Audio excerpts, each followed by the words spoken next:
appeals to racial, sexual, and religious chauvinism, to rabid nationalist fervor, are beginning not to work. Business of who I am and whether I'm good or bad or achieving or not, all that's learned along the way. Just a ride. And we can change it anytime we want. It's only a choice. No effort, no work, no job, no savings of money. I realized that I had the game wrong. That the game was to find out what I already was.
We were saying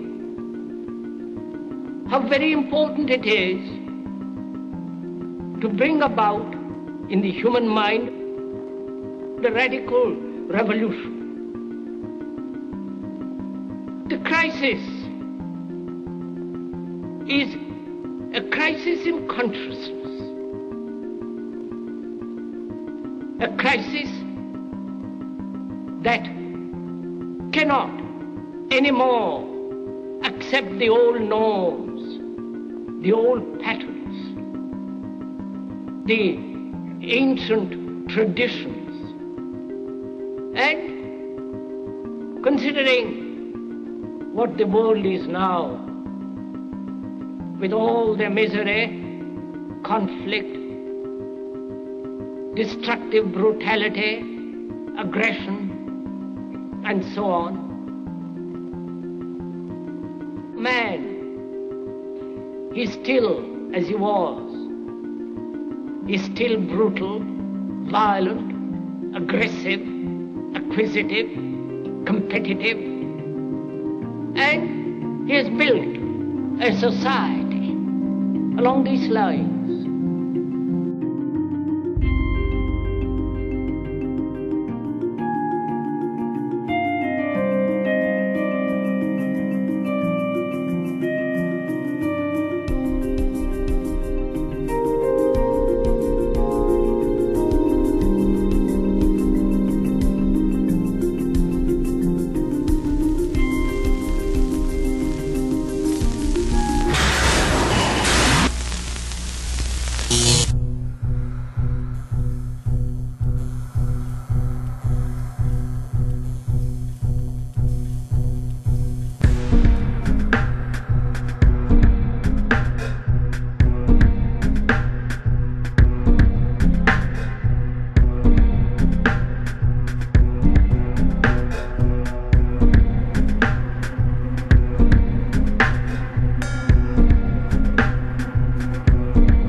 Society today is composed of a series of institutions. From political institutions, legal institutions, religious institutions, to institutions of social class, familial values, and occupational specialization. It is obvious the profound influence these traditionalized structures have in shaping our understandings and perspectives. Yet, of all the social institutions we are born into, directed by, and conditioned upon, there seems to be no system as taken for granted and misunderstood as the monetary system. Taking on nearly religious proportions, the established monetary institution exists as one of the most unquestioned forms of faith there is. How money is created, the policies by which it is governed, and how it truly affects society are unregistered interests of the great majority of the population.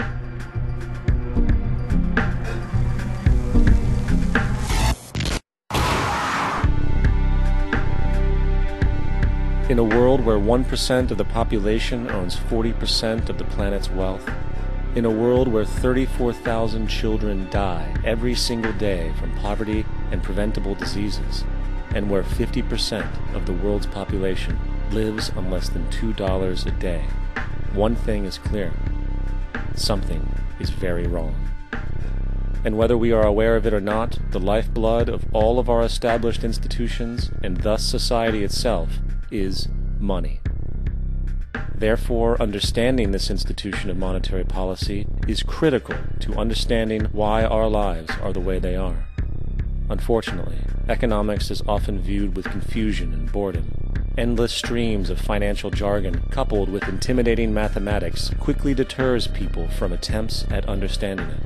However, the fact is, the complexity associated with the financial system is a mere mask, designed to conceal one of the most socially paralyzing structures humanity has ever endured.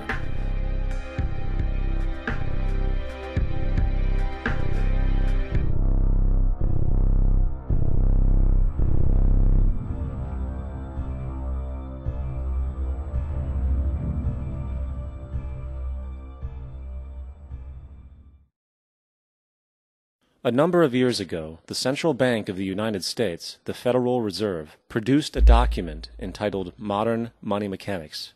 This publication detailed the institutionalized practice of money creation as utilized by the Federal Reserve and the web of global commercial banks it supports. On the opening page, the document states its objective. The purpose of this booklet is to describe the basic process of money creation in a fractional reserve banking system. It then proceeds to describe this fractional reserve process through various banking terminology, a translation of which goes something like this. The United States government decides it needs some money, so it calls up the Federal Reserve and requests, say, $10 billion. The Fed replies, saying, sure, we'll buy $10 billion in government bonds from you. So the government takes some pieces of paper, paints some official-looking designs on them, and calls them treasury bonds. Then it puts a value on these bonds to the sum of $10 billion and sends them over to the Fed. In turn, the people at the Fed draw up a bunch of impressive pieces of paper themselves, only this time calling them Federal Reserve notes, also designating a value of $10 billion to the Fed. The Fed then takes these notes and trades them for the bonds. Once this exchange is complete, the government then takes the $10 billion in Federal Reserve notes and deposits it into a bank account. And upon this deposit, the paper notes officially become legal tender money, adding $10 billion to the U.S. money supply. And there it is. $10 billion in new money has been created. Of course, this example is a generalization, for, in reality, this transaction would occur electronically, with no paper used at all. In fact, only 3% of the U.S. money supply exists in physical currency. The other 97% essentially exists in computers alone. Now, government bonds are, by design, instruments of debt, and when the Fed purchases these bonds, with money it essentially created out of thin air, the government is actually promising to pay back that money to the Fed. In other words, the money was created out of debt. This mind-numbing paradox of how money or value can be created out of debt or a liability will become more clear as we further this exercise. So, the exchange has been made and now $10 billion sits in a commercial bank account. Here's where it gets really interesting. For as based on the fractional reserve practice, that $10 billion deposit instantly becomes part of the bank's reserves, just as all deposits do. And regarding reserve requirements, as stated in modern money mechanics, a bank must maintain legally required reserves equal to a prescribed percentage of its deposits. It then quantifies this by stating, under current regulations, the reserve requirement against most transaction accounts is 10%. This means that with a $10 billion deposit, 10% or $1 billion is held as the required reserve, while the other $9 billion is considered an excessive reserve and can be used as the basis for new loans. Now, it is logical to assume that this $9 billion is literally coming out of the existing $10 billion deposit. However, this is actually not the case. What really happens is that the $9 billion is simply created out of thin air on top of the existing $10 billion deposit. This is how the money supply is expanded. As stated in modern money mechanics, of course they, the banks, do not really pay out loans from the money they receive as deposits. If they did this, no additional money would be created.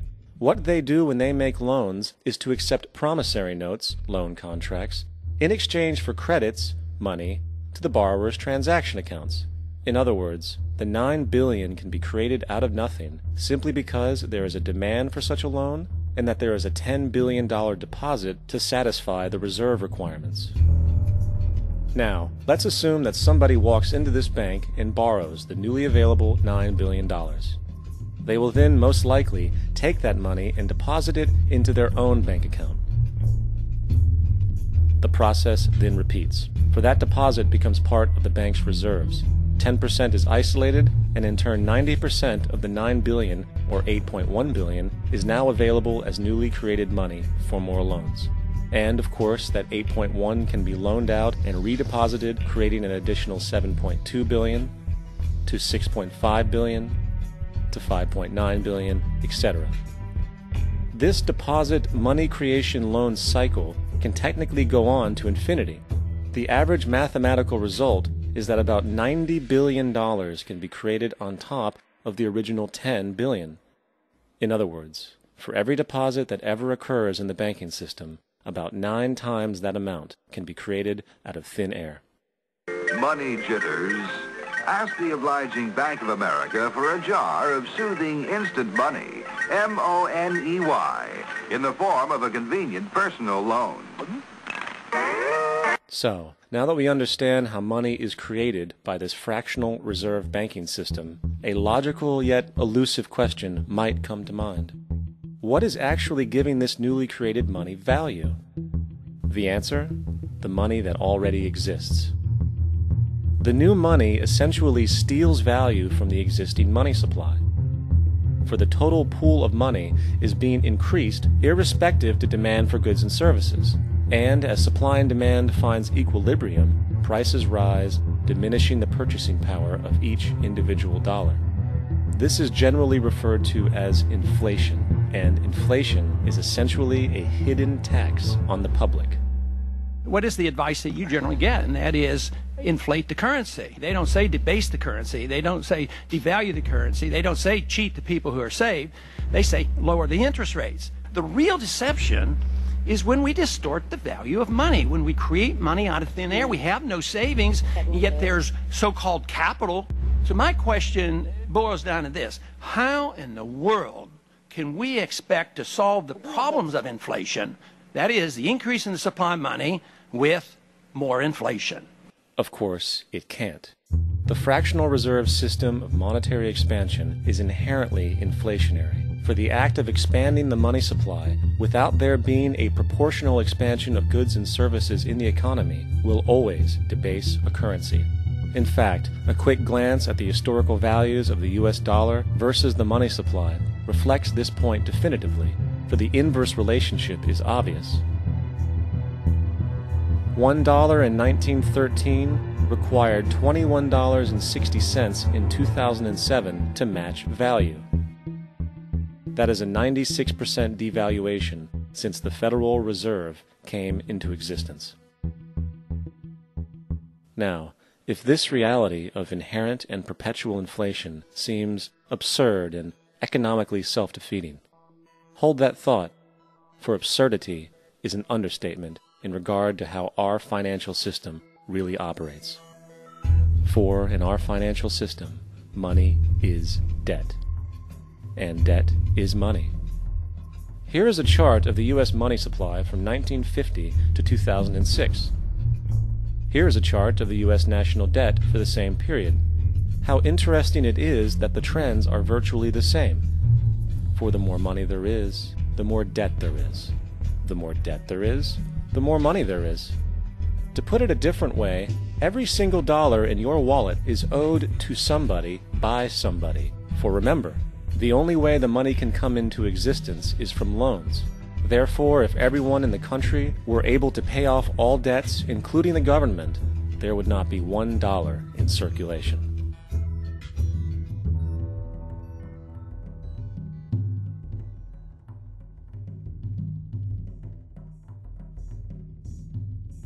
In fact, the last time in American history the national debt was completely paid off was in 1835 after President Andrew Jackson shut down the central bank that preceded the Federal Reserve. In fact, Jackson's entire political platform essentially revolved around his commitment to shut down the central bank, stating at one point, "The bold efforts the present bank has made to control the government are but premonitions of the fate that awaits the American people should they be deluded into a perpetuation of this institution or the establishment of another like it." Unfortunately, his message was short-lived, and the international bankers succeeded to install another central bank in 1913, the Federal Reserve. And as long as this institution exists, perpetual debt is guaranteed. Now, so far we have discussed the reality that money is created out of debt, through loans. These loans are based on a bank's reserves, and reserves are derived from deposits. And through this fractional reserve system, any one deposit can create 9 times its original value, in turn debasing the existing money supply, raising prices in society. And since all this money is created out of debt and circulated randomly through commerce, people become detached from their original debt, and a disequilibrium exists, where people are forced to compete for labor in order to pull enough money out of the money supply to cover their costs of living. As dysfunctional and backwards as all of this might seem, there is still one thing we have omitted from this equation. And it is this element of the structure which reveals the truly fraudulent nature of the system itself: the application of interest. When the government borrows money from the Fed, or when a person borrows money from a bank, it almost always has to be paid back with accrued interest. In other words, almost every single dollar that exists must be eventually returned to a bank with interest paid as well. But if all money is borrowed from the central bank and is expanded by commercial banks through loans, only what would be referred to as the principal is being created in the money supply. So then, where is the money to cover all of the interest that is charged? Nowhere. It doesn't exist. The ramifications of this are staggering, for the amount of money owed back to the banks will always exceed the amount of money that is available in circulation. This is why inflation is a constant in the economy, for new money is always needed to help cover the perpetual deficit built into the system, caused by the need to pay the interest. What this also means is that mathematically, defaults and bankruptcy are literally built into the system, and there will always be poor pockets of society that get the short end of the stick. An analogy would be a game of musical chairs, for once the music stops, somebody is left out to dry. And that's the point. It invariably transfers true wealth from the individual to the banks. For if you are unable to pay for your mortgage, they will take your property. This is particularly enraging when you realize that not only is such a default inevitable due to the fractional reserve practice, but also because of the fact that the money that the bank loaned to you didn't even legally exist in the first place. In 1969, there was a Minnesota court case involving a man named Jerome Daley, who was challenging the foreclosure of his home by the bank which provided the loan to purchase it. His argument was that the mortgage contract required both parties, being he and the bank, each put up a legitimate form of property for the exchange. In legal language, this is called consideration. Mr. Daley explained that the money was, in fact, not the property of the bank, for it was created out of nothing as soon as the loan agreement was signed. Remember what modern money mechanics stated about loans? What they do when they make loans is to accept promissory notes in exchange for credits. Reserves are unchanged by the loan transactions, but deposit credits constitute new additions to the total deposits of the banking system. In other words, the money doesn't come out of their existing assets. the bank is simply inventing it, putting up nothing of its own except for a theoretical liability on paper. As the court case progressed, the bank's president, Mr. Morgan, took the stand, and in the judge's personal memorandum, he recalled that the plaintiff, bank's president, admitted that, in combination with the Federal Reserve Bank, did create the money and credit upon its books by bookkeeping entry. The money and credit first came into existence when they created it. Mr. Morgan admitted that no United States law or statute existed which gave him the right to do this. A lawful consideration must exist and be tendered to support the note.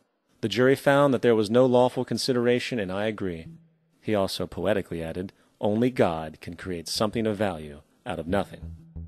And upon this revelation, the court rejected the bank's claim for foreclosure, and Daly kept his home.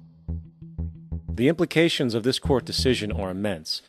For every time you borrow money from a bank, whether it is a mortgage loan or a credit card charge, the money given to you is not only counterfeit, it is an illegitimate form of consideration, and hence voids the contract to repay, for the bank never had the money as property to begin with. Unfortunately, such legal realizations are suppressed and ignored, and the game of perpetual wealth transfer and perpetual debt continues. And this brings us to the ultimate question: why? During the American Civil War, President Lincoln bypassed the high-interest loans offered by the European banks and decided to do what the Founding Fathers advocated, which was to create an independent and inherently debt-free currency. It was called the greenback. Shortly after this measure was taken, an internal document circulated between private British and American banking interests stated, "Slavery is but the owning of labor, and carries with it the care of laborers, while the European plan is that capital shall control labor by controlling wages. This can be done by controlling the money. It will not do to allow the greenback, as we cannot control that." The fractional reserve policy perpetrated by the Federal Reserve, which has spread in practice to the great majority of banks in the world, is, in fact, a system of modern slavery. Think about it. Money is created out of debt. And what do people do when they are in debt? They submit to employment to pay it off. But if money can only be created out of loans, how can society ever be debt-free? It can't. And that's the point. And it is the fear of losing assets coupled with the struggle to keep up with the perpetual debt and inflation inherent in the system, compounded by the inescapable scarcity within the money supply itself, created by the interest that can never be repaid, that keeps the wage slave in line, running on the hamster wheel with millions of others, in effect powering an empire that truly benefits only the elite at the top of the pyramid. For, at the end of the day, who are you really working for? The banks.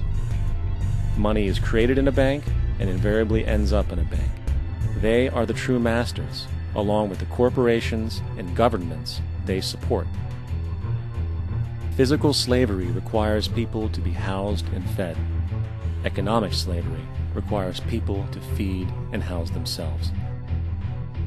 It is one of the most ingenious scams for social manipulation ever created, and at its core, it is an invisible war against the population.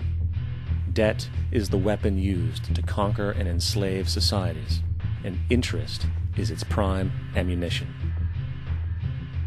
And as the majority walks around oblivious to this reality, the banks, in collusion with governments and corporations, continue to perfect and expand their tactics of economic warfare, spawning new bases, such as the World Bank and International Monetary Fund, while also inventing a new type of soldier, the birth of the economic hitman.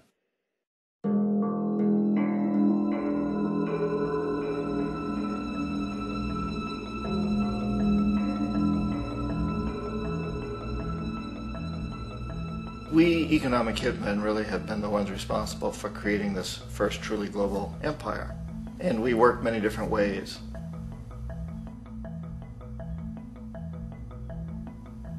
But perhaps the most common is that we will identify a country that has resources our corporations covet, like oil, and then arrange a huge loan to that country from the World Bank or one of its sister organizations. But the money never actually goes to the country. Instead, it goes to our big corporations to build infrastructure projects in that country, power plants, industrial parks, ports, things that benefit a few rich people in that country, in addition to our corporations, but really don't help the majority of the people at all. However, those people, the whole country is left holding a huge debt. It's such a big debt they can't repay it, and that's part of the plan, that they can't repay it. And so at some point, we economic hitmen go back to them and say, listen, you lost a lot of money, can't pay your debt, so sell your oil real cheap to our oil companies.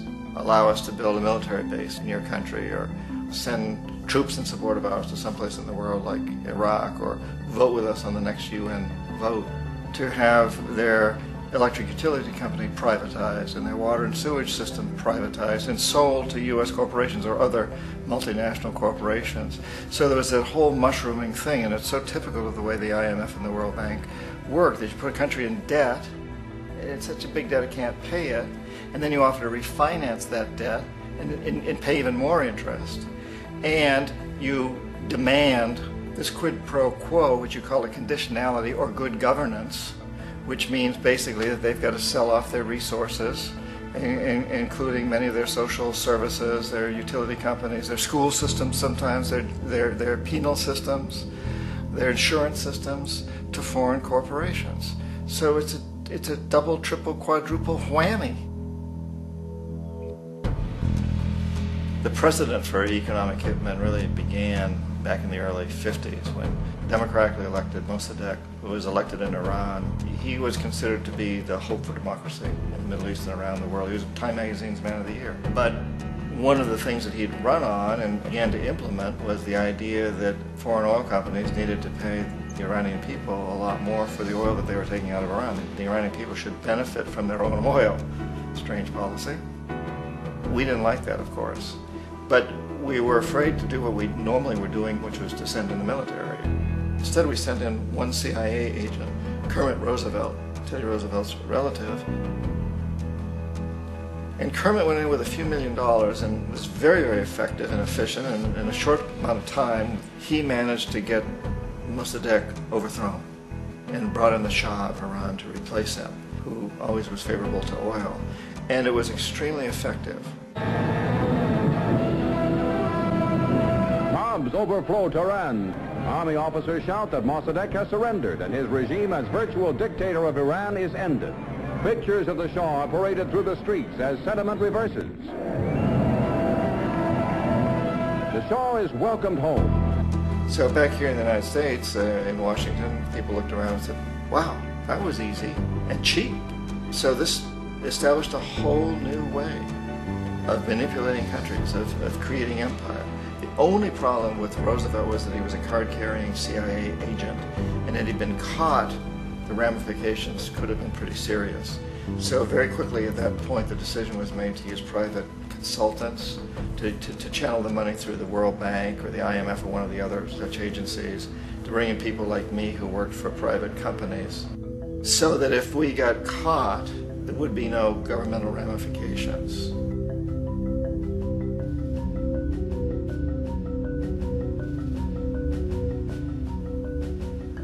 When Arbenz became president of Guatemala, the country was very much under the thumbs of United Fruit Company, the big international corporations. And Arbenz ran on this ticket that says, you know, we want to get the land back to the people.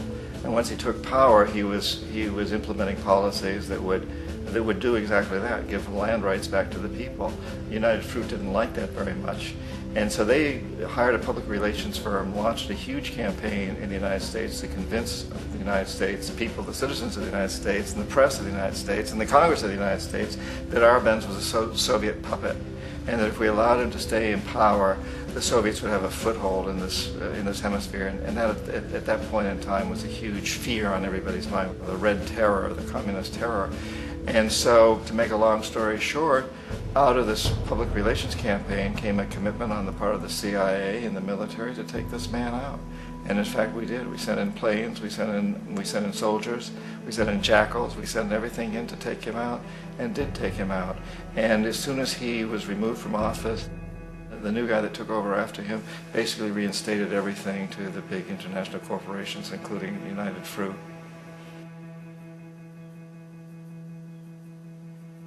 Ecuador for many, many years had been ruled by pro-U.S. dictators, often relatively brutal. Then it was decided that they were going to have a truly democratic election. Jaime Roldos ran for office. And his main goal, he said, as president would be to make sure that Ecuador's resources were used to help the people.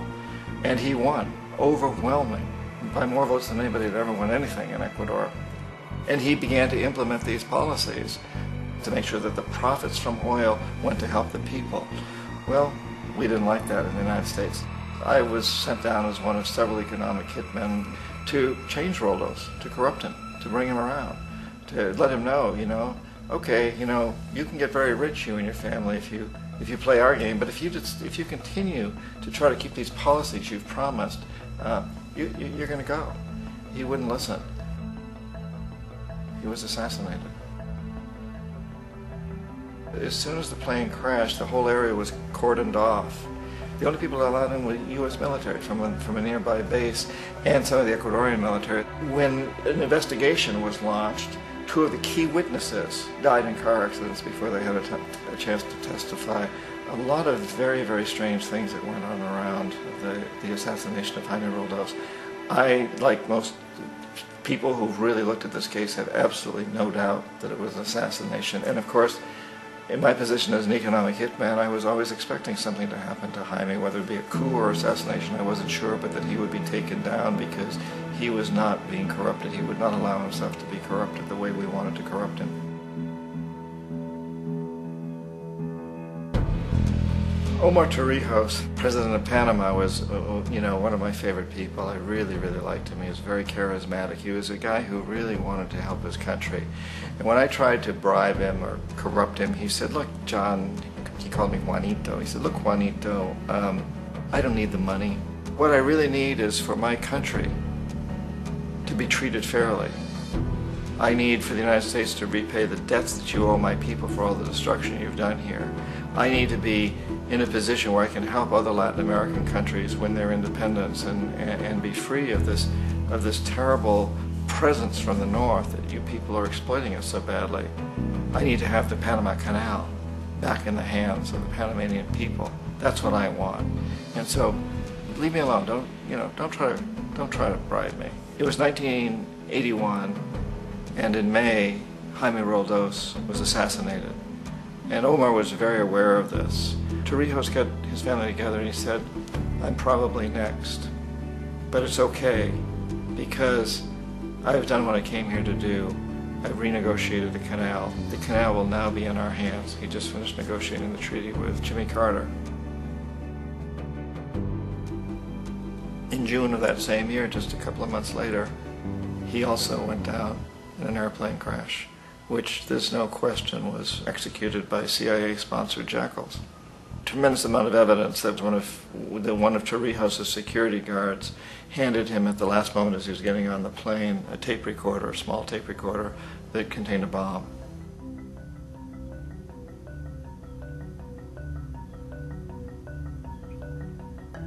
It is interesting to me how this system has continued pretty much the same way for years and years and years, except the economic hitmen have got better and better and better. Then we come up with, very recently, what happened in Venezuela. In 1998, Hugo Chavez gets elected president, following a long line of presidents who had been very corrupt and basically destroyed the economy of the country. And Chavez was elected amidst all that. Chavez stood up to the United States, and he's done it primarily demanding that Venezuelan oil be used to help the Venezuelan people. Well, we didn't like that in the United States. So in 2002, a coup was staged, which there's no question in my mind, and most other people's minds, that the CIA was behind that coup.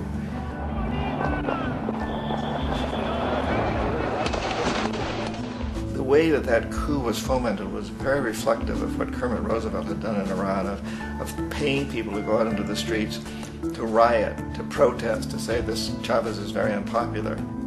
You know, if you can get a few thousand people to do that, television can make it look like it's the whole country, and things start to mushroom. Except in the case of Chavez, he was smart enough, and the people were so strongly behind him that they overcame it, which was a phenomenal moment in the history of Latin America.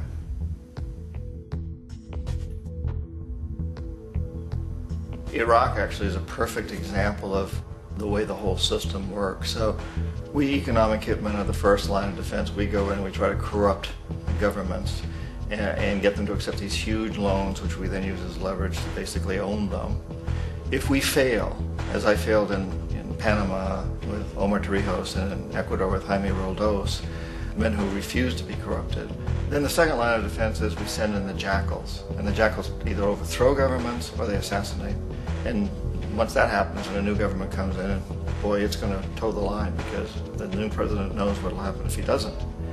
In the case of Iraq, both of those things failed. Economic hitmen were not able to get through to Saddam Hussein. We tried very hard. We tried to get him to accept a deal very similar to what the House of Saud had accepted in Saudi Arabia, but he wouldn't accept it. And so the jackals went in to take him out. They couldn't do it. His security was very good. After all, he had one time worked for the CIA. He'd been hired to assassinate a former president of Iraq and failed, but he knew the system.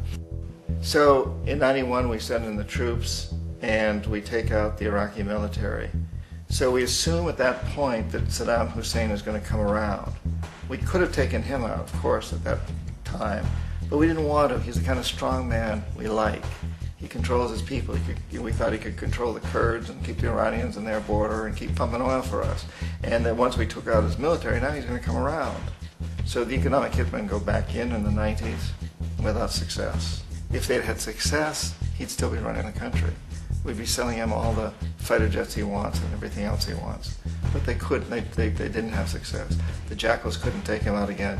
So we sent the military in once again, and this time we did the complete job and took him out, and in the process created for ourselves some very, very lucrative construction deals. We had to reconstruct a country that we'd essentially destroyed, which is a pretty good deal if you own construction companies, big ones. So, you know, Iraq shows the three stages. The economic hitmen failed there, the jackals failed there, and as a final measure, the military goes in.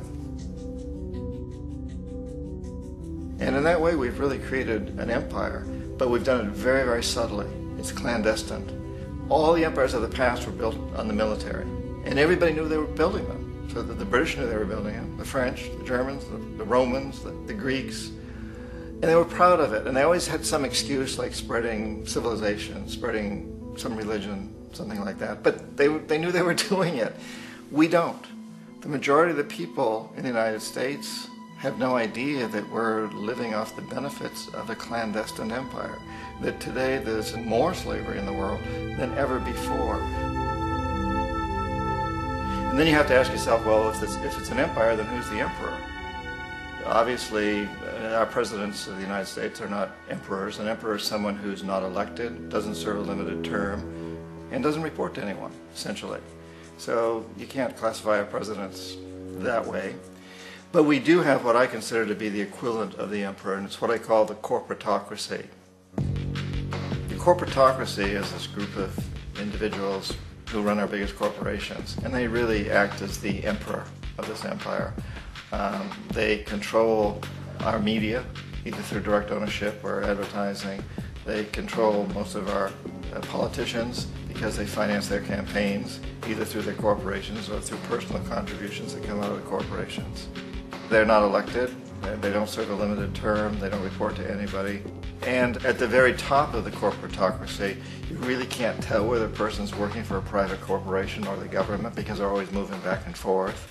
So, you know, you've got a guy who one moment is the president of a big construction company like Halliburton, and the next moment he's vice president of the United States, or the president who is in the oil business. And this is true whether you've got Democrats or Republicans in the office. You have to moving back and forth through the revolving door.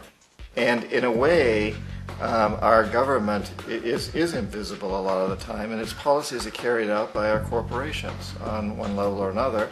And then again, the policies of the government are basically forged by the corporatocracy and then presented to the government. They become government policy. So it's an incredibly cozy relationship.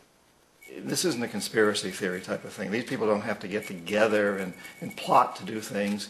They all basically work under one primary assumption, and that is that they must maximize profits regardless of the social and environmental costs.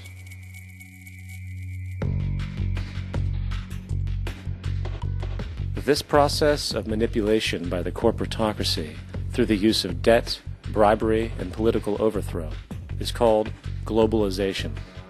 Just as the Federal Reserve keeps the American public in a position of indentured servitude through perpetual debt, inflation, and interest, the World Bank and IMF serve this role on a global scale. The basic scam is simple. Put a country in debt either by its own indiscretion or through corrupting the leader of that country, then impose conditionalities or structural adjustment policies, often consisting of the following. Currency devaluation. When the value of a currency drops, so does everything valued in it. This makes indigenous resources available to predator countries at a fraction of their worth. Large funding cuts for social programs. These usually include education and healthcare, compromising the well-being and integrity of the society, leaving the public vulnerable to exploitation. Privatization of state-owned enterprises. This means that socially important systems can be purchased and regulated by foreign corporations for profit. For example, in 1999, the World Bank insisted that the Bolivian government sell the public water system of its third largest city to a subsidy of the U.S. corporation Bechtel. As soon as this occurred, water bills for the already impoverished local residents skyrocketed. It wasn't until after a full-blown revolt by the people that the Bechtel contract was nullified. Then there is trade liberalization, or the opening up of the economy through removing any restrictions on foreign trade. This allows for a number of abusive economic manifestations, such as transnational corporations bringing in their own mass-produced products, undercutting the indigenous production and ruining local economies. An example is Jamaica, which, after accepting loans and conditionalities from the World Bank, lost its largest cash crop markets due to competition with Western imports. Today, countless farmers are out of work, for they are unable to compete with the large corporations. Another variation is the creation of numerous seemingly unnoticed, unregulated, inhumane sweatshop factories, which take advantage of the imposed economic hardship. Additionally, due to production deregulation, environmental destruction is perpetual, as a country's resources are often exploited by the indifferent corporations while outputting large amounts of deliberate pollution. The largest environmental lawsuit in the history of the world today is being brought on behalf of 30,000 Ecuadorian Amazonian people against Texaco, which is now owned by Chevron. So today it's against Chevron, but for activities conducted by Texaco. Estimated to be more than 18 times what the Exxon Valdez dumped into the coast of Alaska. In the case of Ecuador, it wasn't an accident. The oil companies did it intentionally. They knew they were doing it to save money out there rather than arranging for proper disposal. Furthermore, a cursory glance at the performance record of the World Bank reveals that the institution, which publicly claims to help poor countries develop and alleviate poverty, has done nothing but increase poverty and the wealth gap, while corporate profits soar. In 1960, the income gap between the fifth of the world's people in the richest countries versus the fifth in the poorest countries was 30 to 1. By 1998, it was 74 to 1. While global GNP rose 40% between 1970 and 1985, those in poverty actually increased by 17%. While from 1985 to 2000, those living on less than $1 a day increased by 18%. Even the Joint Economic Committee of the U.S. Congress admitted that there is a mere 40% success rate of all World Bank projects. In the late 1960s, the World Bank intervened in Ecuador with large loans. During the next 30 years, poverty grew from 50% to 70%. Under or unemployment grew from 15 to 70%. Public debt increased from 240 million to 16 billion, while the share of resources allocated to the poor went from 20% to 6%. In fact, by the year 2000, 50% of Ecuador's national budget had to be allocated for paying its debts. It is important to understand the World Bank is, in fact, a U.S. bank supporting U.S. interests, for the United States holds veto power over decisions, as it is the largest provider of capital. And where did it get this money? You guessed it, it made it out of thin air through the fractional reserve banking system. Of the world's top 100 economies, as based on annual GDP, 51 are corporations, and 47 of that 51 are U.S.-based. Walmart, General Motors, and Exxon are more economically powerful than Saudi Arabia, Poland, Norway, South Africa, Finland, Indonesia, and many others. And, as protective trade barriers are broken down, currencies tossed together and manipulated in floating markets, and state economies overturned in favor of open competition and global capitalism, the empire expands. You get up on your little 21-inch screen and howl about America and democracy. There is no America. There is no democracy. There is only IBM and ITT and AT&T and DuPont, Dow, Union Carbide, and Exxon. Those are the nations of the world today. What do you think the Russians talk about in their councils of state? Karl Marx? They get out their linear programming charts, statistical decision theories, Minimax solutions, and compute the price-cost probabilities of their transactions and investments, just like we do. We no longer live in a world of nations and ideologies, Mr. Beale. The world is a college of corporations, inexorably determined by the immutable bylaws of business. The world is a business, Mr. Beale.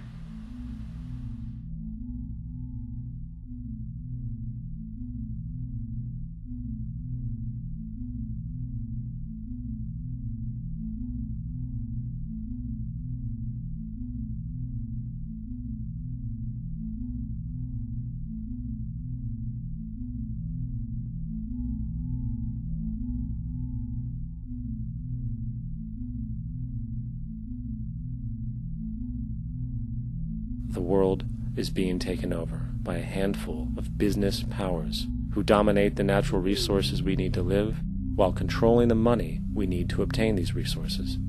The end result will be world monopoly, based not on human life, but financial and corporate power.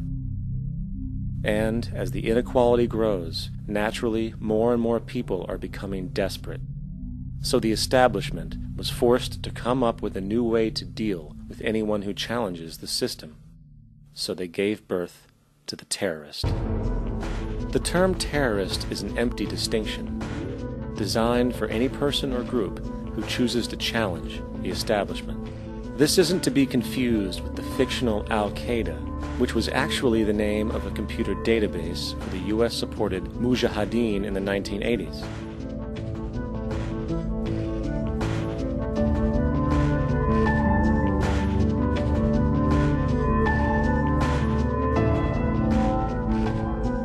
In 2007, the Department of Defense received $161.8 billion for the so-called global war on terrorism. According to the National Counterterrorism Center, in 2004, roughly 2,000 people were killed internationally due to supposed terrorist acts. Of that number, 70 were American. Using this number as a general average, which is extremely generous, it is interesting to note that twice as many people die from peanut allergies a year than from terrorist acts. Concurrently, the leading cause of death in America is coronary heart disease, killing roughly 450,000 each year. And in 2007, the government's allocation of funds for research on this issue was about $3 billion. This means that the U.S. government in 2007 spent 54 times the amount for preventing terrorism than it spent for preventing a disease which kills 6,600 times more people annually than terrorism does. Yet, as the name terrorism and Al-Qaeda are arbitrarily stamped on every news report relating to any action taken against U.S. interests, the myth grows wider. In mid-2008, the U.S. Attorney General actually proposed that the U.S. Congress officially declare war against the fantasy. Not to mention, as of July 2008, there are now over 1 million people currently on the U.S. terrorist watch list. These so-called counterterrorism measures, of course, have nothing to do with social protection, and everything to do with preserving the establishment amongst the growing anti-American sentiment both domestically and internationally, which is legitimately founded on the greed-based corporate empire expansion that is exploiting the world. The true terrorists of our world do not meet at the docks at midnight or scream Allah Akbar before some violent action. The true terrorists of our world wear $5,000 suits and work in the highest positions of finance, government, and business. So, what do? How do we stop a system of greed and corruption that has so much power and momentum? How do we stop this aberrant group behavior which feels no compassion for, say, the millions slaughtered in Iraq and Afghanistan, so the corporatocracy can control energy resources and opium production for Wall Street profit?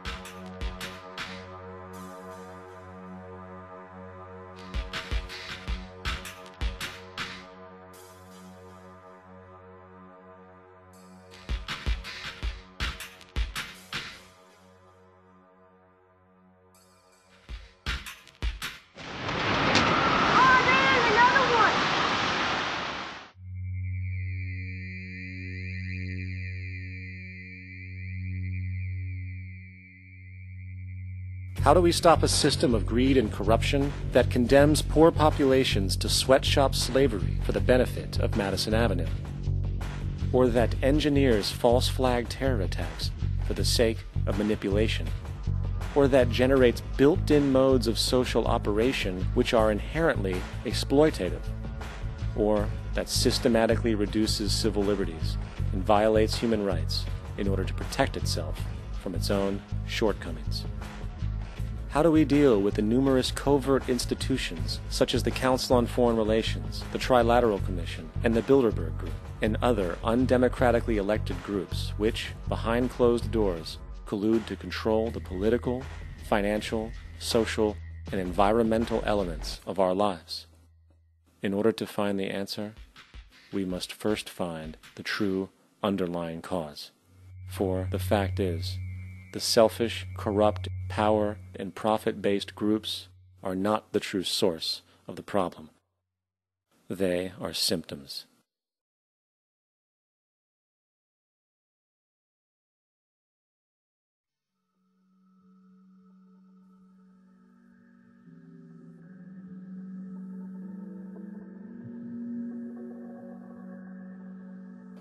My name is Jock Fresco. I'm an industrial designer and a social engineer.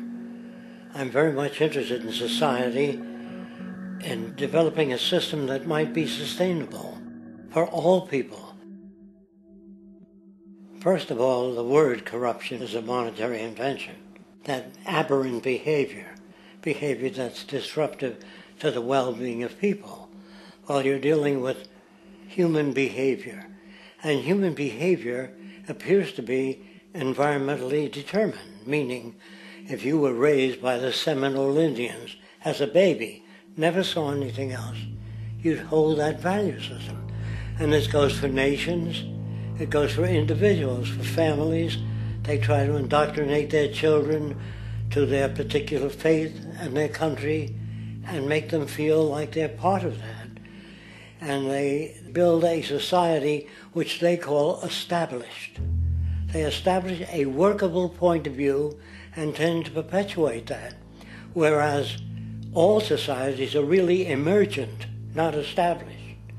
And so they fight new ideas that would interfere with the establishment. Governments try to perpetuate that which keeps them in power.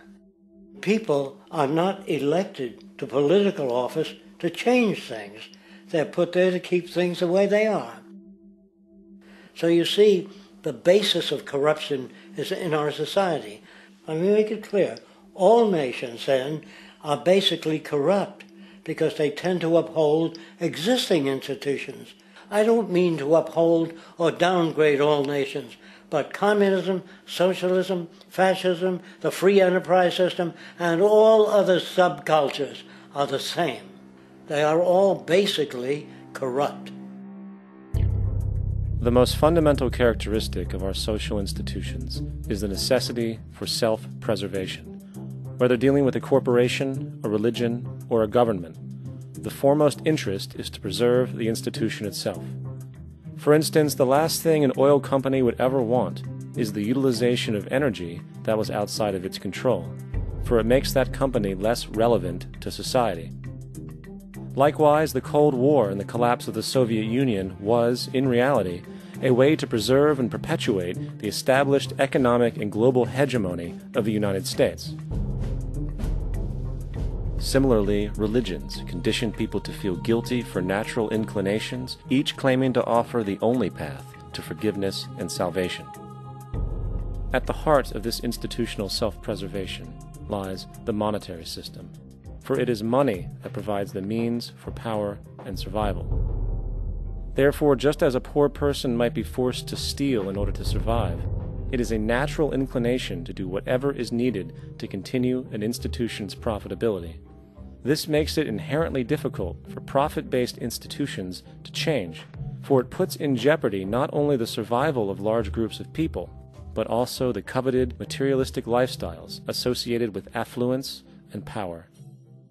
Therefore, the paralyzing necessity to preserve an institution, regardless of its social relevance, is largely rooted in the need for money or profit.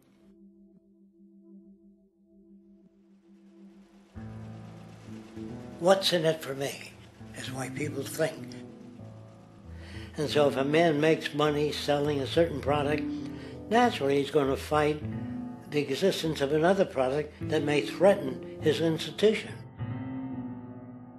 Therefore, people cannot be fair, and people do not trust each other.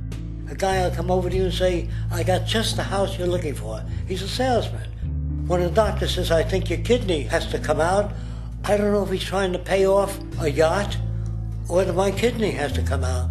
It's hard in a monetary system to trust people. If you came into my store and I said, this lamp that I've got is pretty good, but the lamp next door is much better, I wouldn't be in business very long. It wouldn't work. If I were ethical, it wouldn't work. So when you say industry cares for people, that's not true. They can't afford to be ethical. So your system is not designed to serve the well-being of people. If you still don't understand that, there would be no outsourcing of jobs if they cared about people. Industry does not care. They only hire people because it hasn't been automated yet. So don't talk about decency and ethics. We cannot afford it and remain in business. It is important to point out that regardless of the social system, whether fascist, socialist, capitalist, or communist, the underlying mechanism is still money, labor, and competition. Communist China is no less capitalistic than the United States, The only difference is the degree by which the state intervenes in enterprise. The reality is that monetaryism, so to speak, is the true mechanism that guides the interests of all the countries on the planet. The most aggressive and hence dominant variation of this monetaryism is the free enterprise system. The fundamental perspective, as put forth by early free market economists like Adam Smith, is that self-interest in competition leads to social prosperity, as the act of competition creates incentive, which motivates people to persevere. However, what isn't talked about is how a competition-based economy invariably leads to strategic corruption, power and wealth consolidation, social stratification, technological paralysis, labor abuse, and, ultimately, a covert form of government dictatorship by the rich elite. The word corruption is often defined as moral perversion. If a company dumps toxic waste into the ocean to save money, most people recognize this as corrupt behavior. On a more subtle level, when Walmart moves into a small town and forces small businesses to shut down for they are unable to compete, a gray area emerges. For what exactly is Walmart doing wrong? Why should they care about mom-and-pop organizations they destroy? Yet, even more subtly, when a person gets fired from their job because a new machine has been created which can do the work for less money, people tend to just accept that as the way it is, not seeing the inherent corrupt inhumanity of such an action. Because the fact is, whether it is dumping toxic waste, having a monopoly enterprise, or downsizing the workforce, the motive is the same: profit. They are all different degrees of the same self-preserving mechanism, which always puts the well-being of people second to monetary gain. Therefore, corruption is not some byproduct of monetaryism. It is the very foundation. And while most people acknowledge this tendency on one level or another, the majority remains naive as to the broad ramifications of having such a selfish mechanism as the guiding mentality in society. Internal documents show that after this company positively, absolutely knew that they had a medication that was infected with the AIDS virus, they took the product off the market in the U.S. and then they dumped it in France, Europe, Asia, and Latin America. The U.S. government allowed it to happen. The FDA allowed this to happen. And now the government is completely looking the other way. Thousands of innocent hemophiliacs have died from the AIDS virus. This company knew absolutely that it was infected with AIDS. They dumped it because they wanted to turn this disaster into a profit. So you see, you have built-in corruption. We're all chiseling off each other, and you can't expect decency in that sort of thing. And feeling that, they don't know who to elect. They think in terms of a democracy, which is not possible in a monetary-based economy. If you have more money to advertise your position, the position you desire in government, that isn't a democracy. It serves those in positions of differential advantage. So it's always a dictatorship of the elitists, the financially wealthy.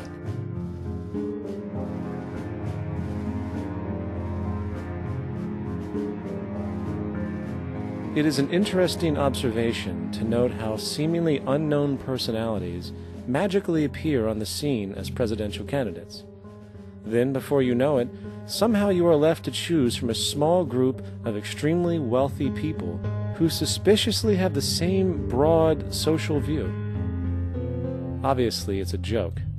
The people placed on the ballot are done so because they have been pre-decided to be acceptable by the established financial powers who actually run the show. Yet, many who understand this illusion of democracy often think, if only we could just get our honest, ethical politicians in power, then we would be okay. Well, while this idea, of course, seems reasonable in our established-oriented worldview, it is, unfortunately, another fallacy. For when it really comes down to what is actually important, the institution of politics, and thus politicians themselves, have absolutely no true relevance as to what makes our world and society function. It's not politicians that can solve problems. They have no technical capabilities. They don't know how to solve problems. Even if they were sincere, they don't know how to solve problems. It's the technicians that produce the desalination plants. It's the technicians that give you electricity, that give you motor vehicles, that heat your house and cool it in the summertime. It's technology that solves problems, not politics. Politics cannot solve problems because they're not trained to do so. Very few people today stop and consider what it is that actually improves their lives. Is it money? Obviously not. One cannot eat money or stuff money into their car to get it to run. Is it politics?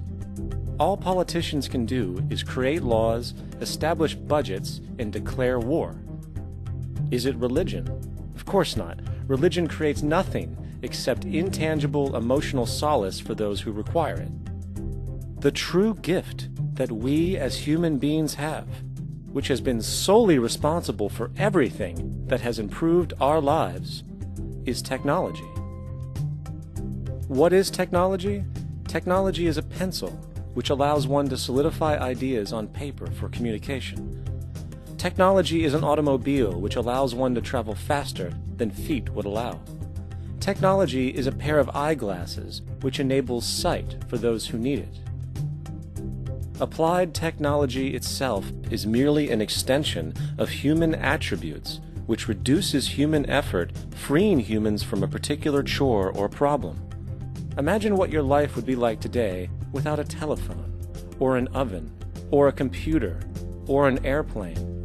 Everything in your home, which you take for granted, from a doorbell, to a table, to a dishwasher, is technology, generated from the creative, scientific ingenuity of human technicians, not money, politics, or religion.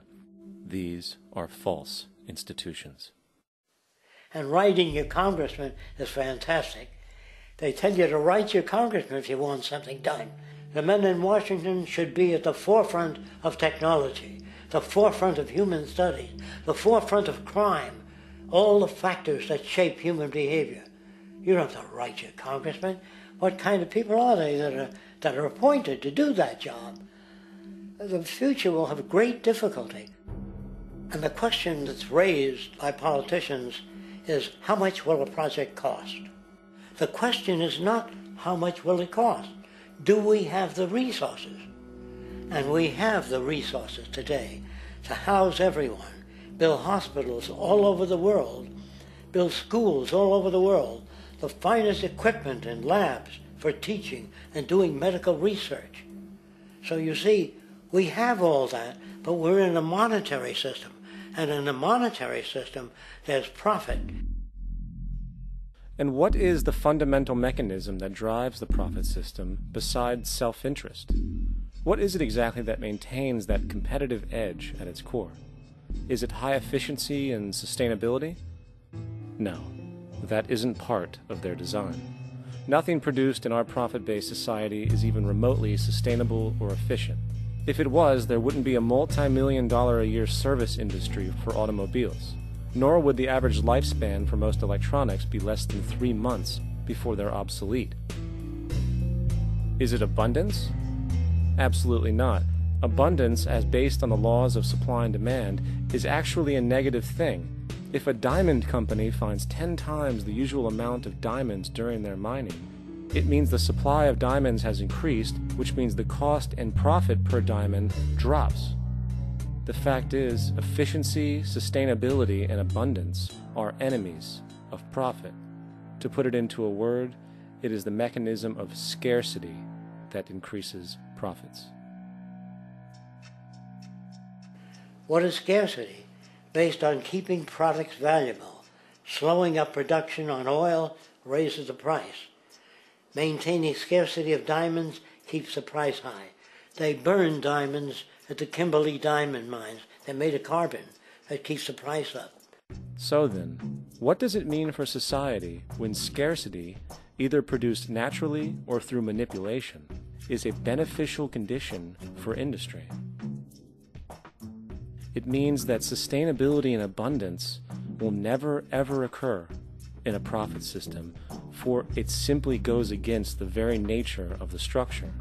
Therefore, it is impossible to have a world without war or poverty. It is impossible to continually advance technology to its most efficient and productive states. And, most dramatically, it is impossible to expect human beings to behave in truly ethical or decent ways.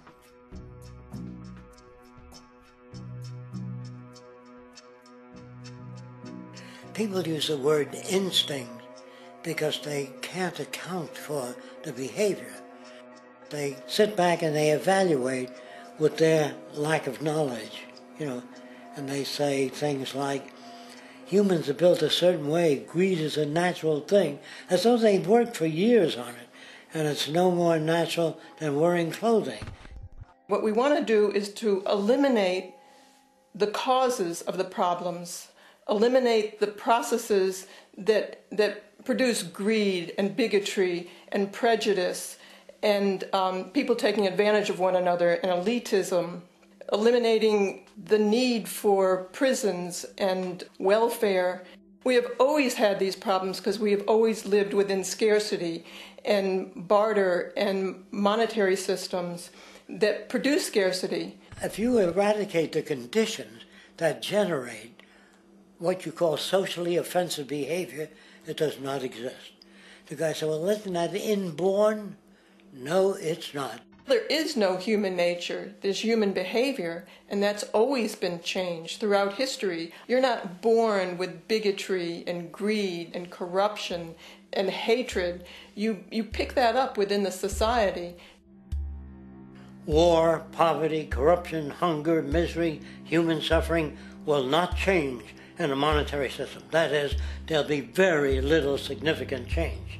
It's going to take the redesign of our culture, our values, and it has to be related to the carrying capacity of the earth, not some human opinion or some politician's notions of the way the world ought to be, or some religious notions of the conduct of human affairs. And that's what the Venus Project is about. The society that we're about to talk about is a society that is free of all the old superstitions, incarceration, prisons, police, cruelty, and law. All laws will disappear, and the professions will disappear that are no longer valid, such as stockbrokers, bankers, advertising, gone forever, because it's no longer relevant.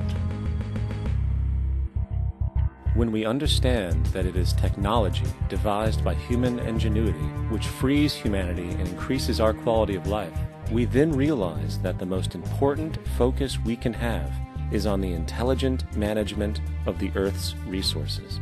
For it is from these natural resources we gain the materials to continue our path of prosperity.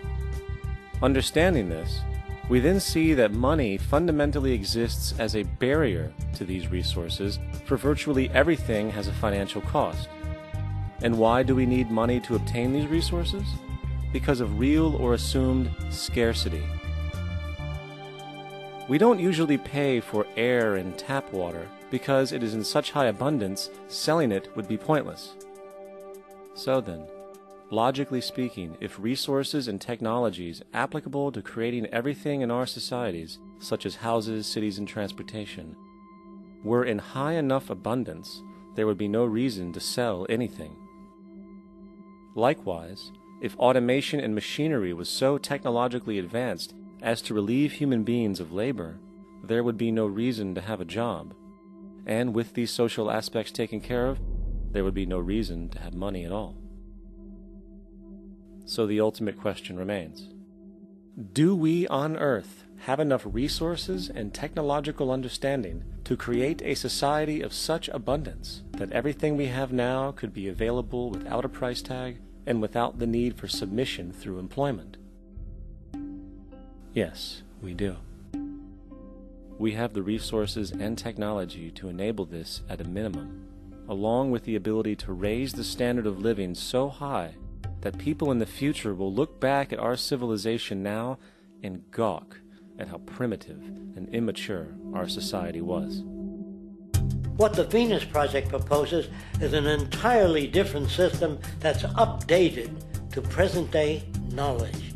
We've never given scientists the problem of how do you design a society which would eliminate boring and monotonous jobs, that would eliminate accidents in transportation, that would enable people to have a high standard of living, that would eliminate poisons in our food, that would give us other sources of energy that are clean and efficient. We can do that out there.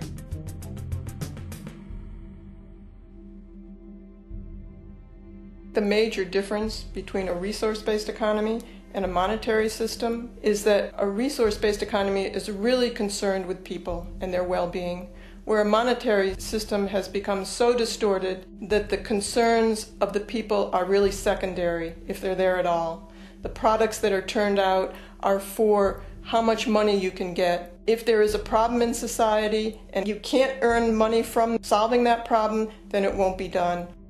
The resource-based economy is really not close to anything that's been tried. And with all our technology today, we can create abundance. It could be used to improve everyone's lifestyle. Abundance all over the world if we use our technology wisely and maintain the environment. It's a very different system, and it's very hard to talk about because the public is not that well enough informed as to the state of technology.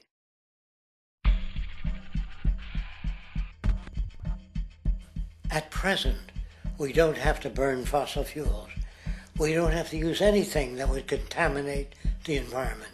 There are many sources of energy available. Alternative energy solutions pushed by the establishment, such as hydrogen, biomass, and even nuclear, are highly insufficient, dangerous, and exist only to perpetuate the profit structure that industry has created. When we look beyond the propaganda and self-serving solutions put forth by the energy companies, we find a seemingly endless stream of clean, abundant, and renewable energy for generating power. Solar and wind energy are well known to the public, but the true potential of these mediums remains unexpressed.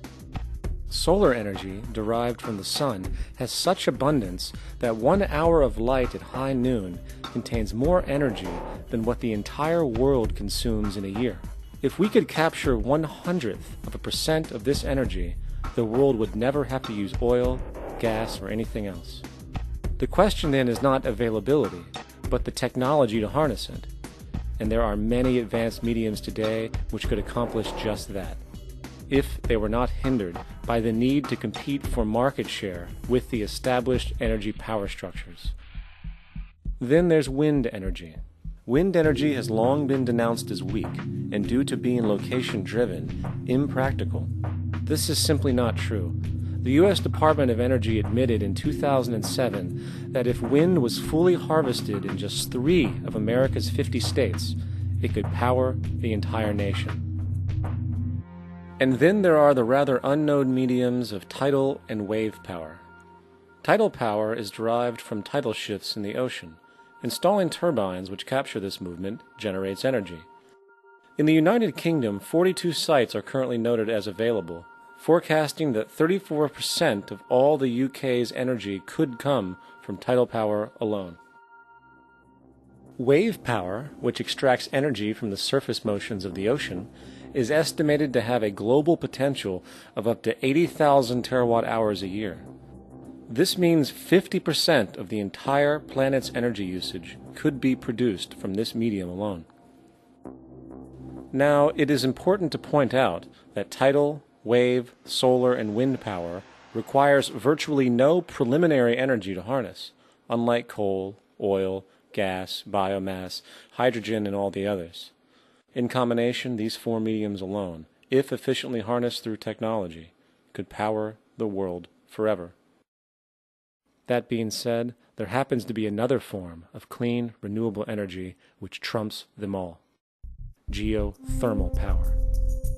Geothermal energy utilizes what is called heat mining, which, through a simple process using water, is able to generate massive amounts of clean energy.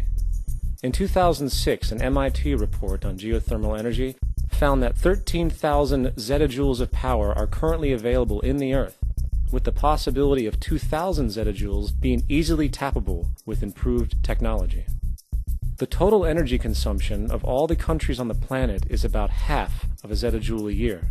This means about 4,000 years of planetary power could be harnessed in this medium alone. And when we understand that the Earth's heat generation is constantly renewed, this energy is really limitless and could be used forever. These energy sources are only a few of the clean, renewable mediums available, and as time goes on, we will find more. The grand realization is that we have total energy abundance without the need for pollution, traditional conservation, or in fact, a price tag. And what about transportation?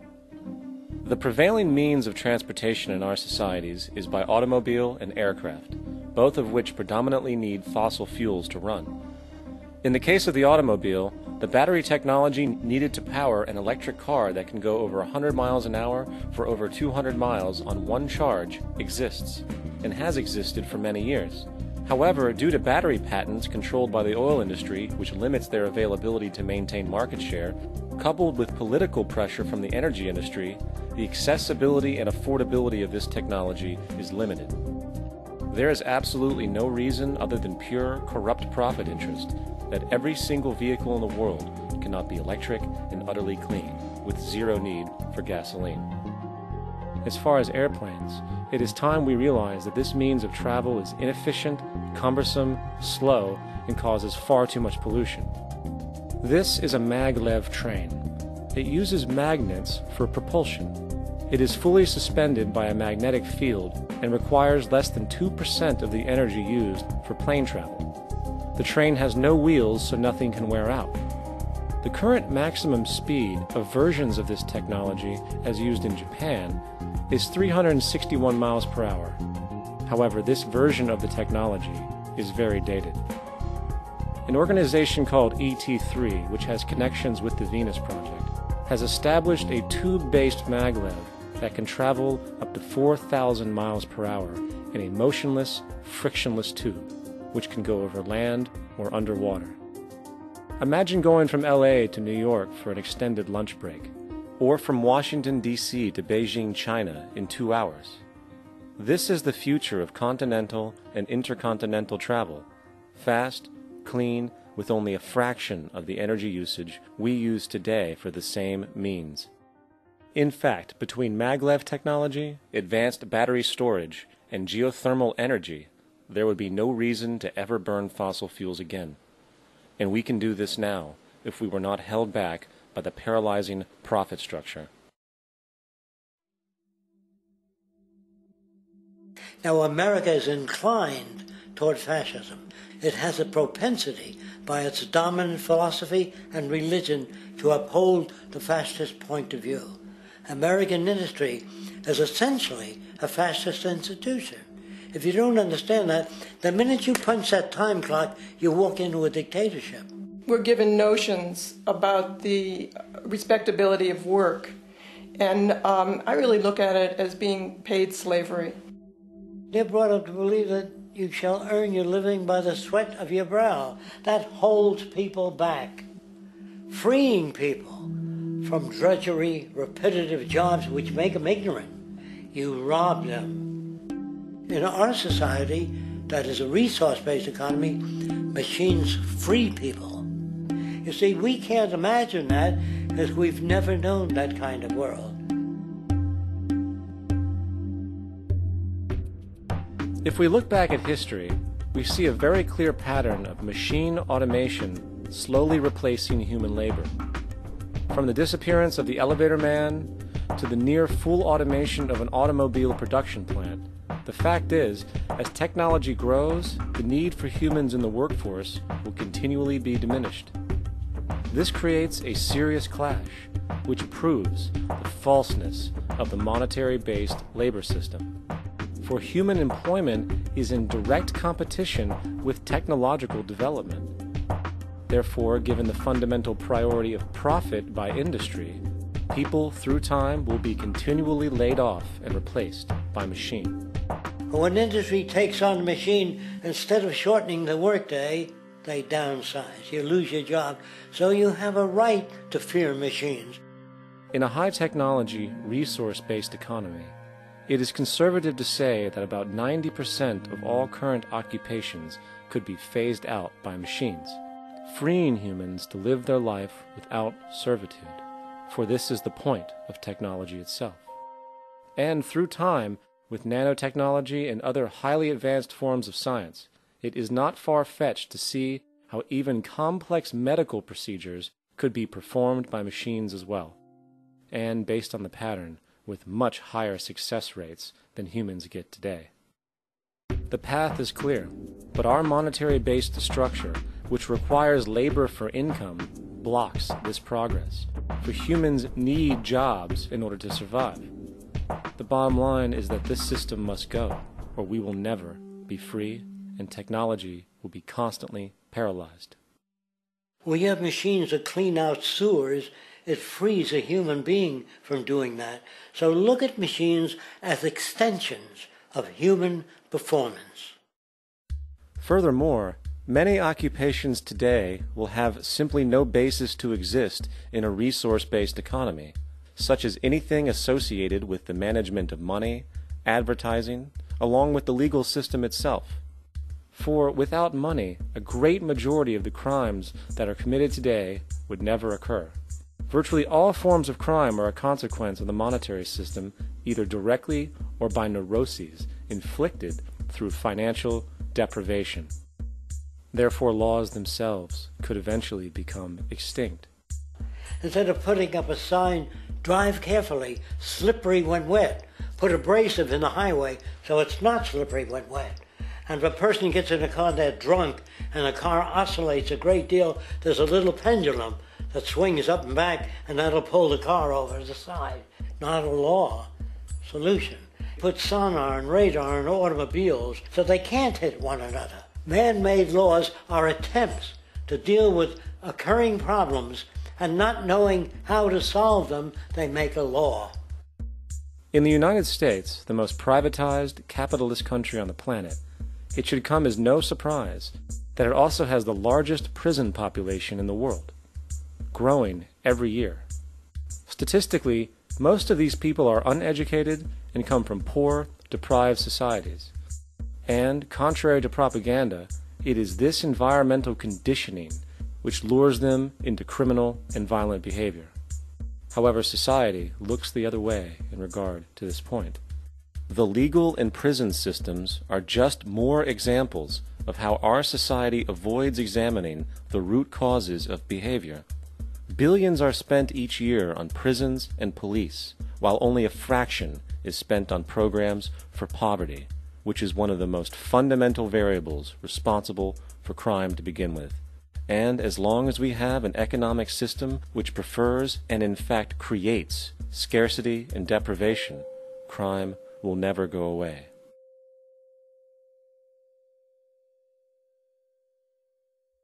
If people have access to the necessities of life without servitude, debt, barter, trade, they behave very differently. You want all these things available without a price tag. Now then, you gotta have a price tag. Well, what'll motivate people? Man gets everything he wants, he just lay around in the sun. This is the myth they perpetuate. People in our culture are trained to believe that the monetary system produces incentive. If they have access to things, why should they want to do anything? They will lose their incentive. That's what you're taught to support the monetary system. When you take money out of the scenario, there would be different incentives, very different incentives. When people have access to the necessities of life, their incentives change. What about the moon and the stars? New incentives arise. If you make a painting that you enjoy, you will enjoy giving it to other people, not selling it.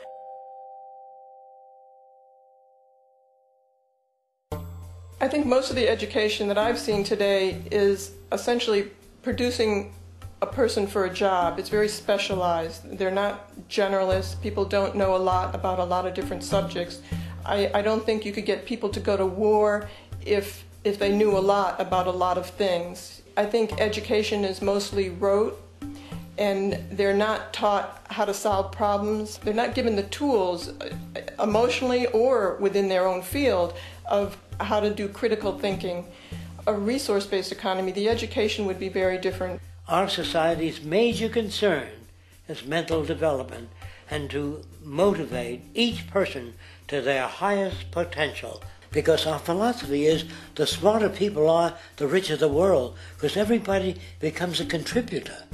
The smarter your kids are, the better my life will be, because they'll be contributing more constructively to the environment and to my life, because everything that we devise within a resource-based economy would be applied to society. There would be nothing to hold it back.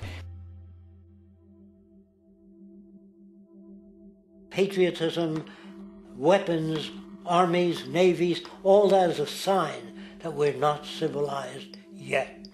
Kids will ask their parents, didn't you see the necessity of the machines? Dad, couldn't you see that war was inevitable when you produce scarcity? Isn't it obvious?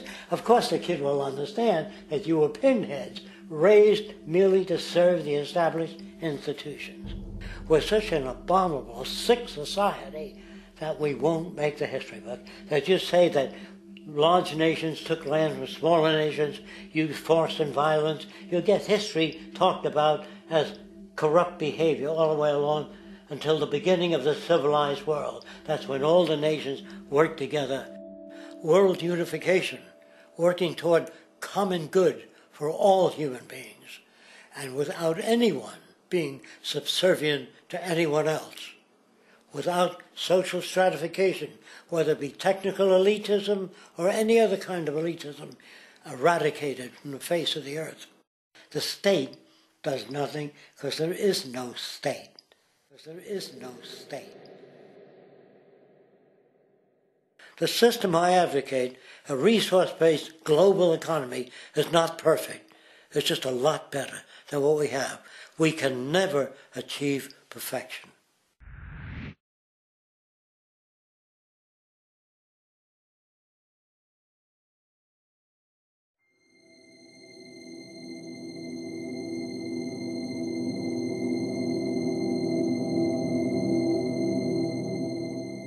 The social values of our society, which has manifested in perpetual warfare, corruption, oppressive laws, social stratification, irrelevant superstitions, environmental destruction, and a despotic, socially indifferent, profit-oriented ruling class, is fundamentally the result of a collective ignorance of two of the most basic insights humans can have about reality: the emergent and symbiotic aspects of natural law. The emergent nature of reality is that all systems, whether it is knowledge, society, technology, philosophy, or any other creation, will, when uninhibited, undergo fluid, perpetual change. What we consider commonplace today, such as modern communication and transportation, would have been unimaginable in ancient times. Likewise, the future will contain technologies, realizations, and social structures that we cannot even fathom in the present. We have gone from alchemy to chemistry, from a geocentric universe to a heliocentric, from believing that demons were the cause of illness to modern medicine. This development shows no sign of ending, and it is this awareness that aligns us and leads us on a continuous path to growth and progress. Static, empirical knowledge does not exist. Rather, it is the insight of the emergence of all systems we must recognize. This means we must be open to new information at all times, even if it threatens our current belief system and hence identities. Sadly, society today has failed to recognize this, and the established institutions continue to paralyze growth by preserving outdated social structures. Simultaneously, the population suffers from a fear of change, for their conditioning assumes a static identity, and challenging one's belief system usually results in insult and apprehension, for being wrong is erroneously associated with failure, when, in fact, to be proven wrong should be celebrated, for it is elevating someone to a new level of understanding, furthering awareness. The fact is, there is no such thing as a smart human being, for it is merely a matter of time before their ideas are updated, changed, or eradicated. And this tendency to blindly hold on to a belief system, sheltering it from new, possibly transforming information, is nothing less than a form of intellectual materialism. The monetary system perpetuates this materialism not only by its self-preserving structures, but also through the countless number of people who have been conditioned into blindly and thoughtlessly upholding these structures, therefore becoming self-appointed guardians of the status quo. Sheep, which no longer need a sheepdog to control them, for they control each other by ostracizing those who step out of the norm. This tendency to resist change and uphold existing institutions for the sake of identity, comfort, power, and profit is completely unsustainable and will only produce further imbalance, fragmentation, distortion, and invariably, destruction. It's time to change. From hunters and gatherers to the agricultural revolution to the industrial revolution, the pattern is clear. It is time for a new social system which reflects the understandings we have today. The monetary system is a product of a period of time where scarcity was a reality.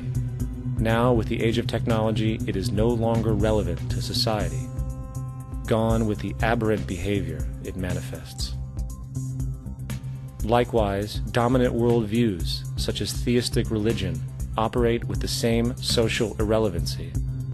Islam, Christianity, Judaism, Hinduism, and all of the others exist as barriers to personal and social growth, for each group perpetuates a closed worldview, and this finite understanding that they acknowledge is simply not possible in an emergent universe.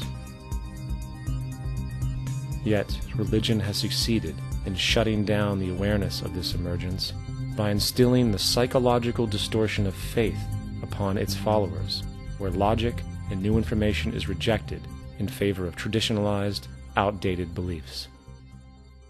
The concept of God is really a method of accounting for the nature of things. In the early days, people didn't know enough about how things formed, how nature worked, so they invented their own little stories.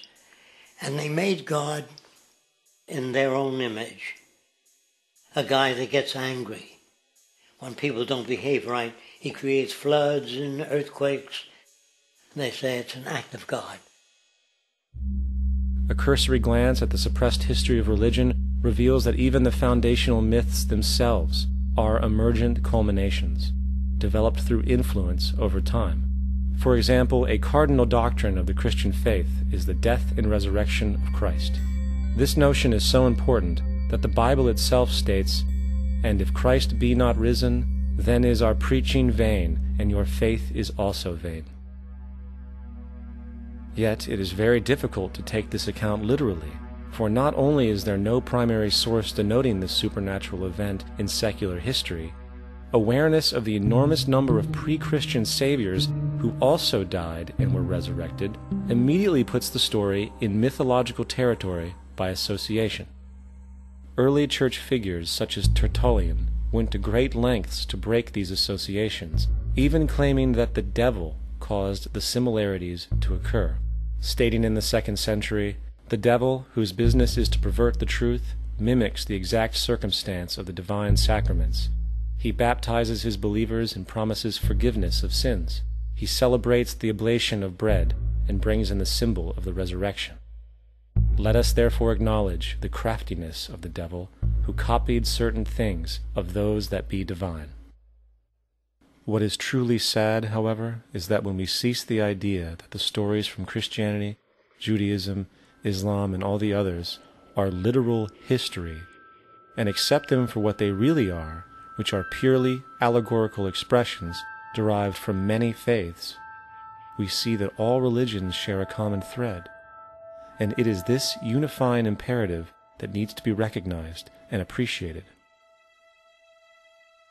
Religious belief has caused more fragmentation and conflict than any other ideology. Christianity alone has 34,000 different subgroups.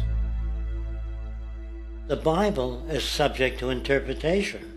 When you read it, you say, I think Jesus meant this.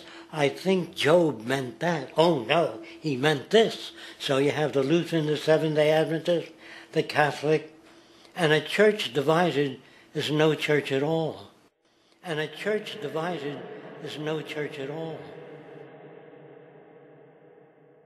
And this point on division, which is a trademark of all theistic religions, brings us to our second failure of awareness, the false assumption of separation through the rejection of the symbiotic relationship of life.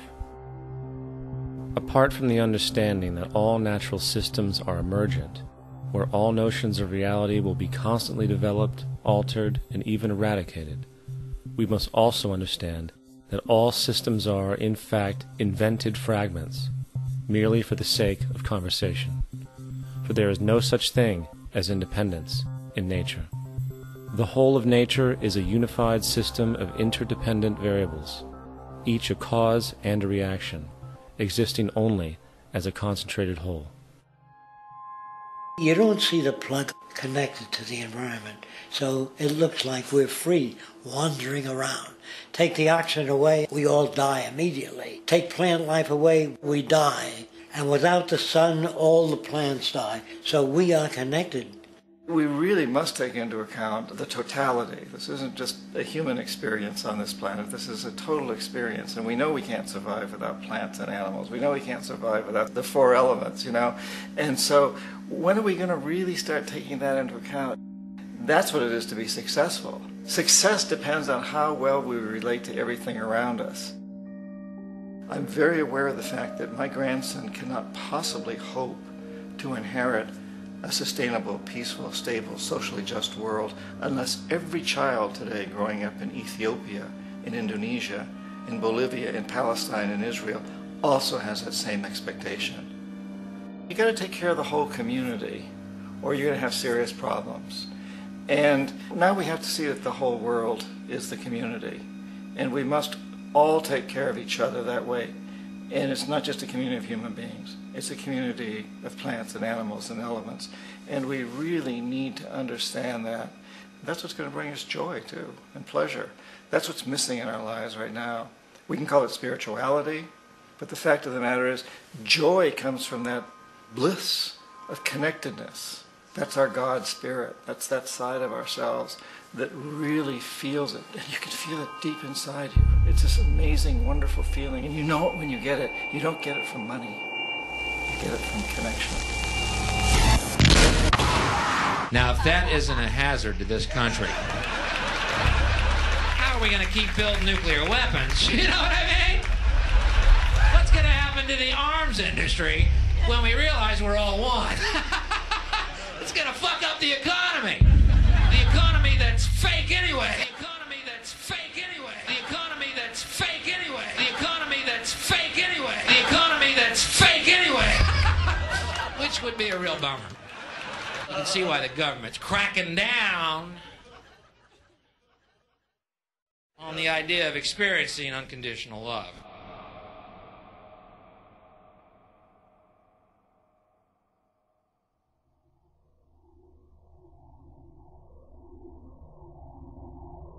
Once we understand that the integrity of our personal existences are completely dependent on the integrity of everything else in our world, we have truly understood the meaning of unconditional love. For love is extensionality, and seeing everything as you and you as everything can have no conditionalities. For, in fact, we are all everything at once. If it's true that we're all from the center of a star, every atom in each of us from the center of a star, then we're all the same thing. Even a Coke machine or a cigarette butt in the street in Buffalo is made out of atoms that came from a star. They've all been recycled thousands of times, as have you and I. And therefore, it's only me out there. So what is there to be afraid of? What is there that needs solace-seeking? Nothing. There's nothing to be afraid of because it's all us. The trouble is we have been separated by being born and given a name and an identity and being individuated. We've been separated from the oneness, and that's what religion exploits, that people have this yearning to be part of the overall one again. So they exploit that. They call it God. They say he has rules. And I think it's cruel. I think you can do it absent religion.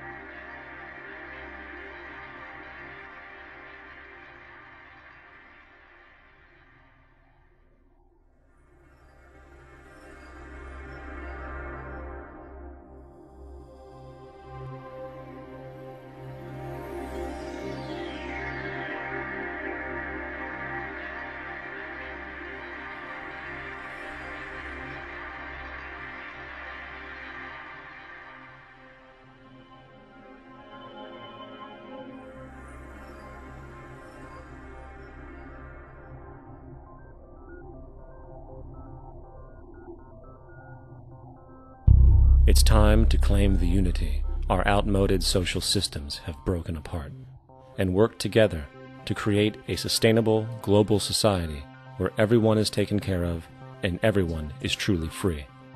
Your personal beliefs, whatever they may be, are meaningless when it comes to the necessities of life. Every human being is born naked, needing warmth, food, water, shelter. Everything else is auxiliary.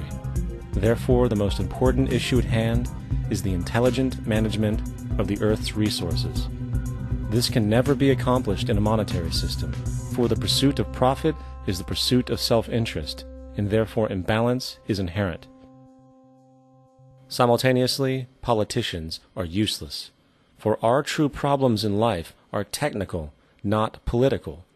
Furthermore, ideologies that separate humanity, such as religion, need strong reflection in the community in regard to its value, purpose, and social relevancy. Hopefully, through time, religion will lose its materialism and basis in superstition and move into the useful field of philosophy.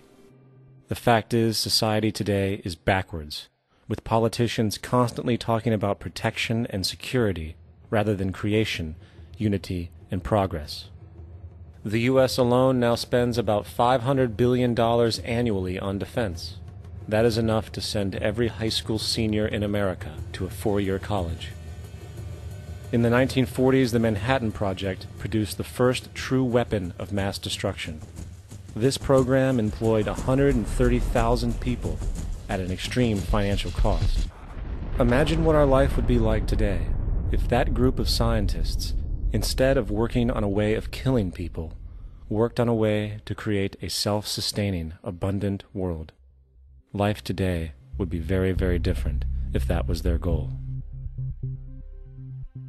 Instead of weapons of mass destruction, it is time to unleash something much more powerful. Weapons of mass creation. Our true divinity is in our ability to create, and armed with the understanding of the symbiotic connections of life, while being guided by the emergent nature of reality, there is nothing we cannot do or accomplish. Of course, we face strong barriers in the form of established power structures that refuse to change. At the heart of these structures is the monetary system. As explained earlier, the fractional reserve policy is a form of slavery through debt, where it is literally impossible for society to be free. In turn, free market capitalism in the form of free trade uses debt to imprison the world and manipulate countries into subservience to a handful of large business and political powers. Apart from these obvious amoralities, the system itself is based on competition, which immediately destroys the possibility of large-scale collaborations for the common good, hence paralyzing any attempt at true global sustainability. These financial and corporate structures are now obsolete, and they must be outgrown. Of course, we cannot be naive enough to think that the business and financial elite are going to subscribe to this idea, for they will lose power and control. Therefore, peaceful yet highly strategic action must be taken. The most powerful course of action is simple. We have to alter our behavior to to force the power structure to the will of the people. We must stop supporting the system. The only way the establishment will change is by our refusal to participate, while continuously acknowledging its endless flaws and corruptions. They're not going to give up the monetary system because of our designs of what we recommend.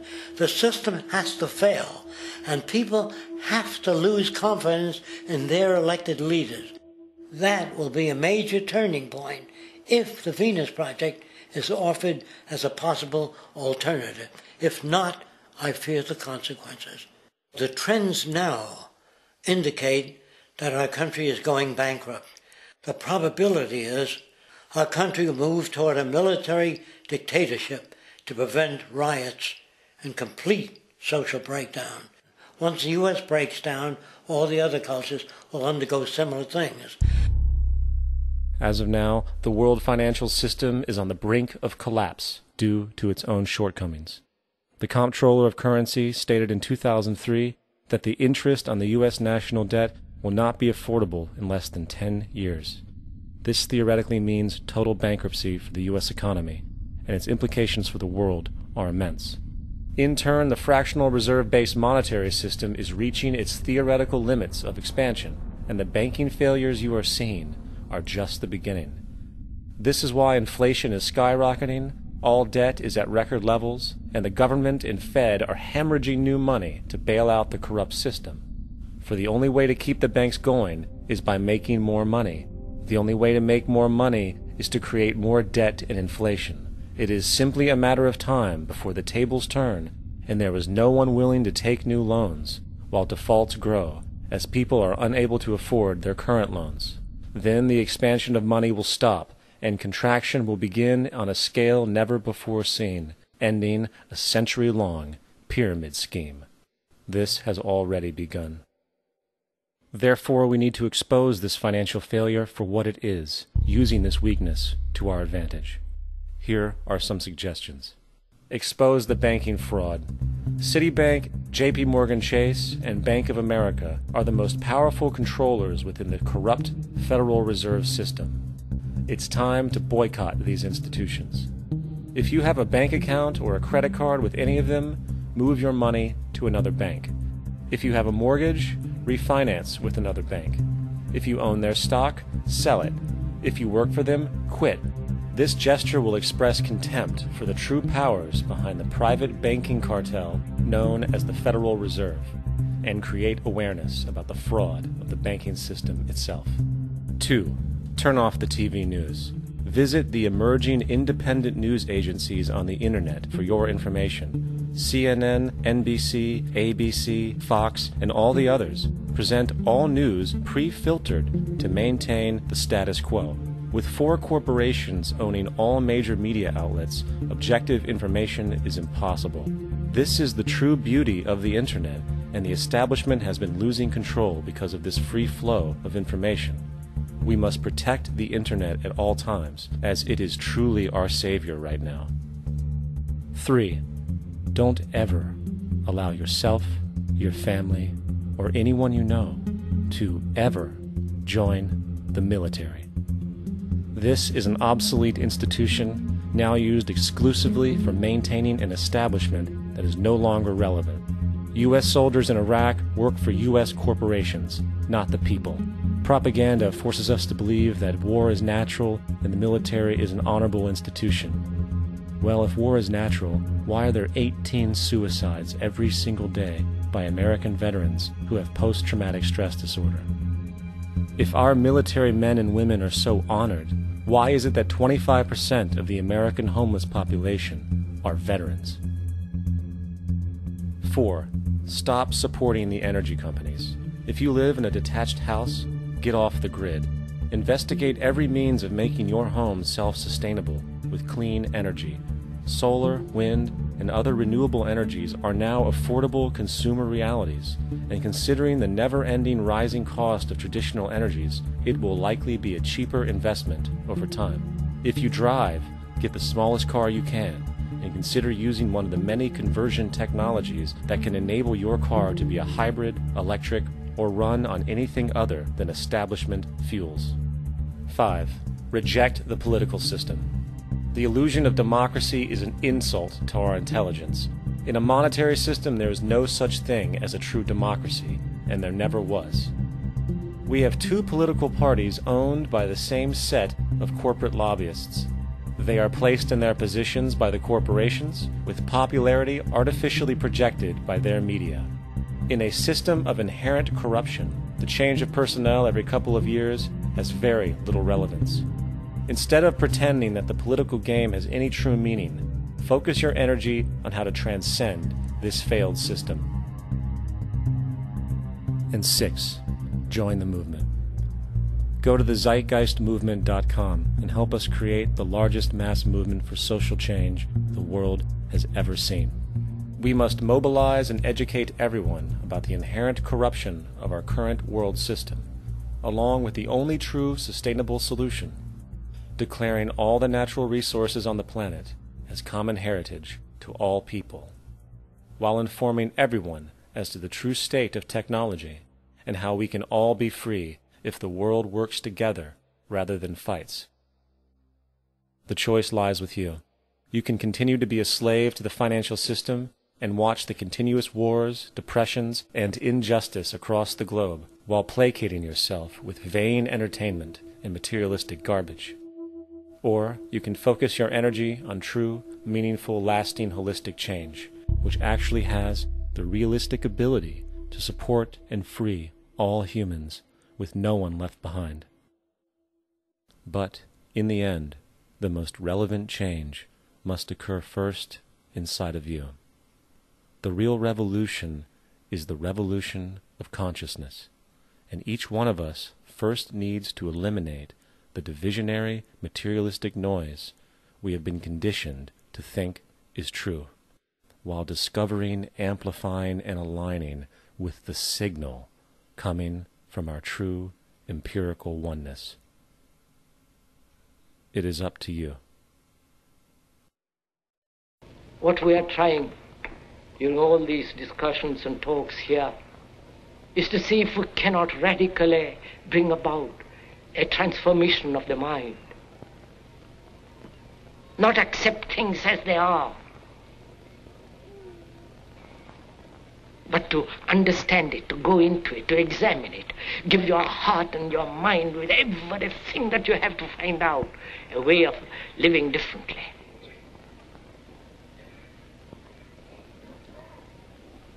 But that depends on you and not somebody else. Because in this there is no teacher, no pupil, there is no leader, there is no guru, there is no master, no savior. You yourself are the teacher and the pupil, you are the master, you are the guru, you are the leader. You are everything. And to understand is to transform what is.